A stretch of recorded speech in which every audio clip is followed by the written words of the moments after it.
வணக்கம். G news 24x7 செய்திகளுக்காக செய்தி வாசிப்பவர் உதயகுமார்.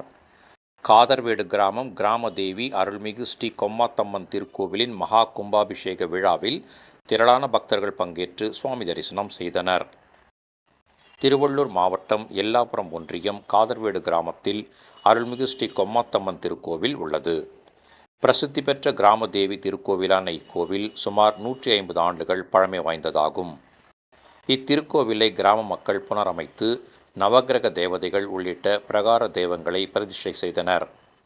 இத்திருக்கோவிலின் மகா கும்பாபிஷேகம் இன்று காலை சிறப்பாக நடைபெற்றது. இதில் திரளான பக்தர்கள் கலந்து கொண்டு சுவாமி தரிசனம் செய்தனர்.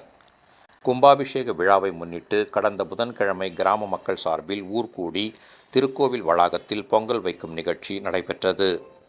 இதனைத் தொடர்ந்து கணபதி ஹோமம், கலசஸ்தாபனம், லலிதா சகசரநாமம், சங்கல்பம், கணபதி ஹோமம், கோமாதா பூஜை, கலசஸ்தாபனம், வேத பாராயணங்கள், மகா சங்கல்பம், கணபதி மற்றும் சகல தேவதா ஹோமம் உள்ளிட்டவை நடைபெற்றது.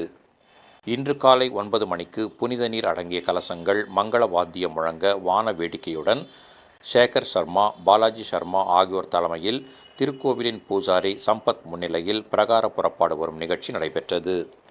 இதன் பின்னர் விமான கோபுரம், அருள்மிகு கிராம தேவி கொம்மாத்தம்மன், நவக்கிரக தேவதைகள் உள்ளிட்ட பிரகார தெய்வங்களுக்கு புனித நீர் ஊற்றி மகா கும்பாபிஷேகம் செய்து வைத்தனர். இதன் பின்னர் கூடியிருந்த பக்தர்கள் மீது புனித நீர் தெளிக்கும் நிகழ்ச்சி நடைபெற்றது. இதனைத் தொடர்ந்து மூலவர் கொம்மாத்தம்மனுக்கு பால், தயிர், பன்னீர், சந்தனம், இளநீர், ஜவ்வாது, தேன், திருநீர் உள்ளிட்ட 16 வகையான திரவியங்கள் மூலம் மகா அபிஷேகம் செய்தனர்.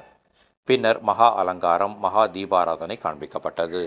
இதன் பின்னர் திருக்கோவில் வளாகத்தில் அனைத்து பக்தர்களுக்கும் அறுசுவை உணவு வழங்கும் மாபெரும் அன்னதானம் வழங்கும் நிகழ்ச்சி சிறப்பாக நடைபெற்றது. இரவு 9 மணிக்கு பூக்களாலும் மின் விளக்குகளாலும் அலங்கரிக்கப்பட்ட அம்மன் மங்களவாத்தியம் முழங்க வான வேடிக்கையுடன் முக்கிய வீதிகள் வழியாக திருவீதி உலா வரும் நிகழ்ச்சி நடைபெறுகிறது. இதன் பின்னர் தெருக்கூத்து நிகழ்ச்சி நடைபெறுகிறது. நிகழ்ச்சிக்கான ஏற்பாடுகளை கிராம பொதுமக்களும் விழா குழுவினரும் சிறப்பாக செய்திருந்தனர். நாளை முதல் 48 நாட்கள் மண்டலாபிஷேக நிகழ்ச்சிகள் நடைபெறுகிறது.